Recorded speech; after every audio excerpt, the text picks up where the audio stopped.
Good morning. Morning, Coach. Thank you for joining us. We will get right to it here with Andrew Jones. Hey, Coach. So after looking at the film and talking with Drake and Jacoby, what are some of the things that you liked about what they did on Saturday? Probably the toughest part of playing this position is the mental part of it. You know, we recruit these guys, Andrew, because we know they have the athletic ability to do all the things that we need them to do. So I think the biggest challenge is for them to learn the system, and then, you know, it's one thing to be able to explain it and draw it on the board and talk about it on film. It's a whole nother thing to be able to go make it translate on the field and execute and you know, watch the game plan come to life. So both of those guys did that this weekend, so I was very, very pleased. I probably have about 2 plays I'd want back with either of them or both of them, and they'd probably tell you the same thing. Outside of that, we made some great decisions. They did a good job getting into rhythm with the offense, both in the first half with Jacoby Criswell and in the second half with Drake May, and I was very, very pleased at the end of the day with their production and their decision-making.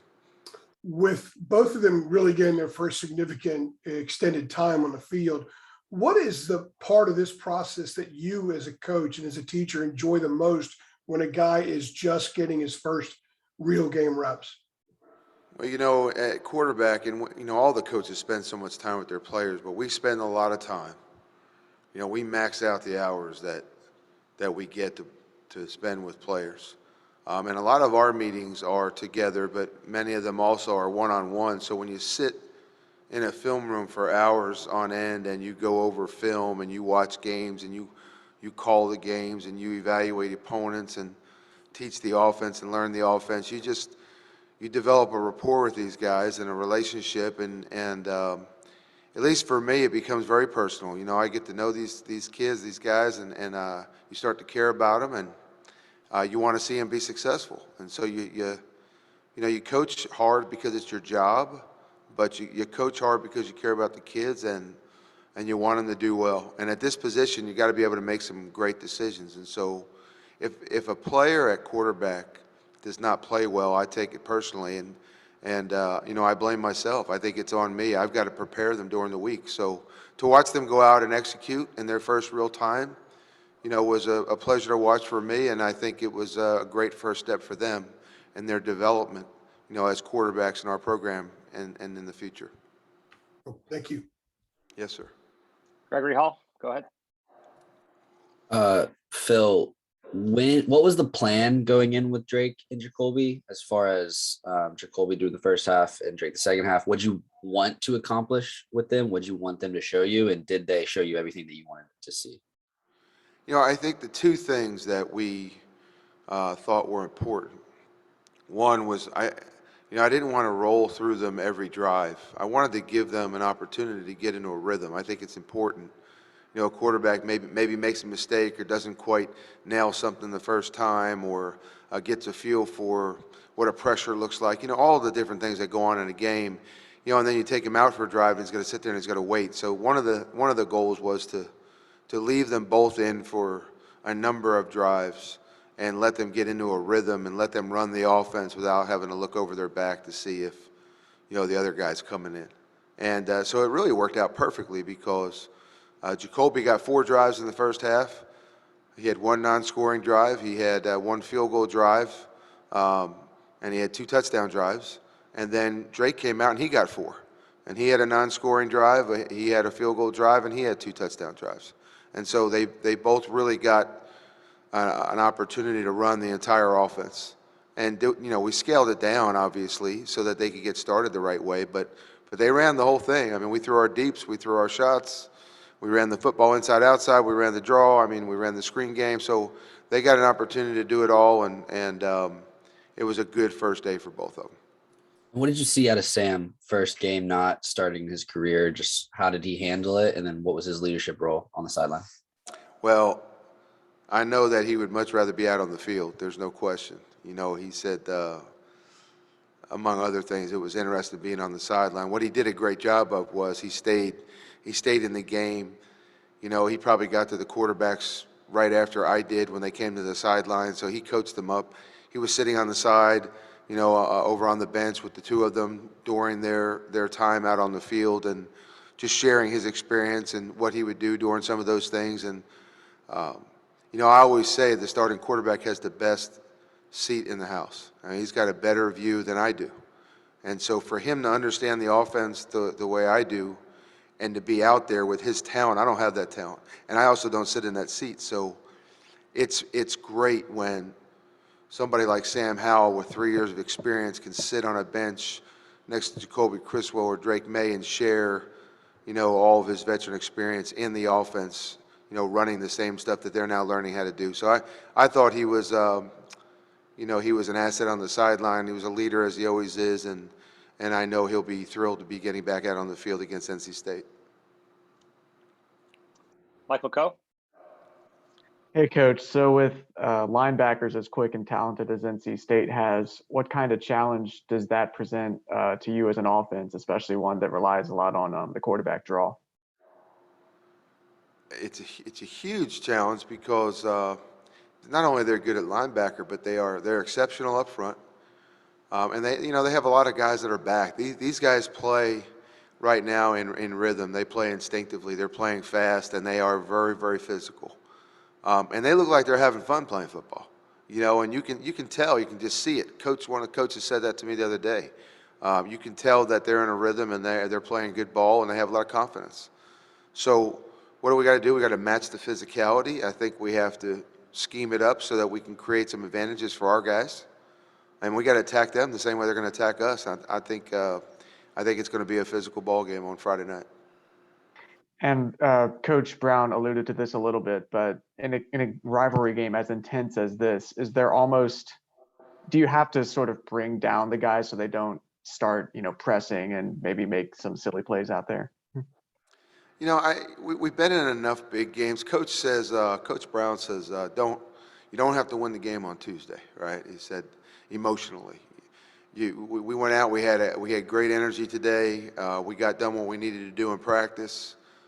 We played with a lot of enthusiasm and took a look at some things and just, it was a work day, and we're getting prepared for Friday night.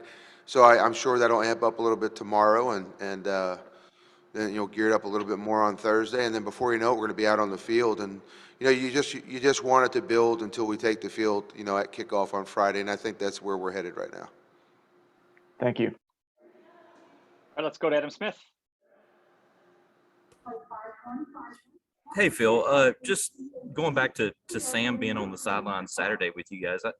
I know he's about as laid back as they come, but did he happen to make any comment to you, or were you guys talking like, hey, this is kind of weird, not having you in uniform? And, obviously it's the first game he hadn't played in since he'd gotten there. Was there any sort of conversation like that? Like, this is a little bit of a strange thing having you over here?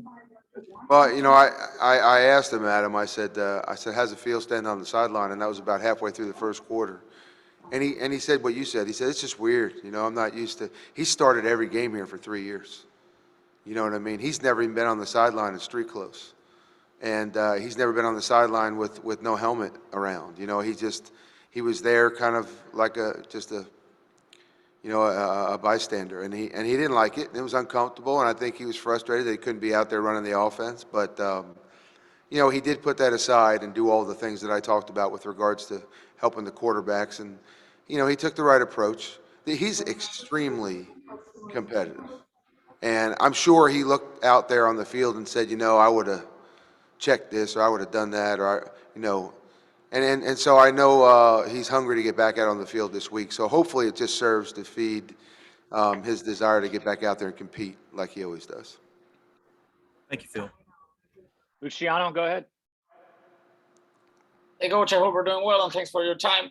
I wanted to ask you about British Brooks. What are your thoughts not only on his performance against Wolford, but also on his progress throughout the season and his development as a player?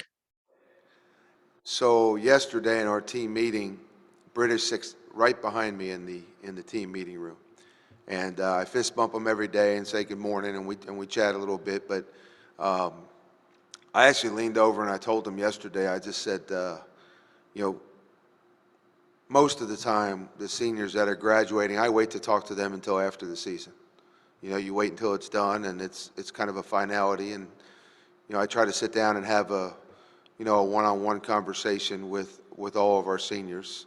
But I was so excited in the game on Saturday to see him produce and to see him have some explosive plays and to see him score twice.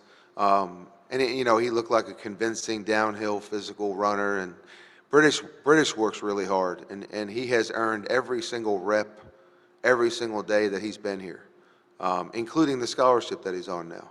And so he's a phenomenal story, and I'm sure Coach Brown said the same thing. So he's just a feel-good story. I mean, the players love him to death. The staff loves him to death.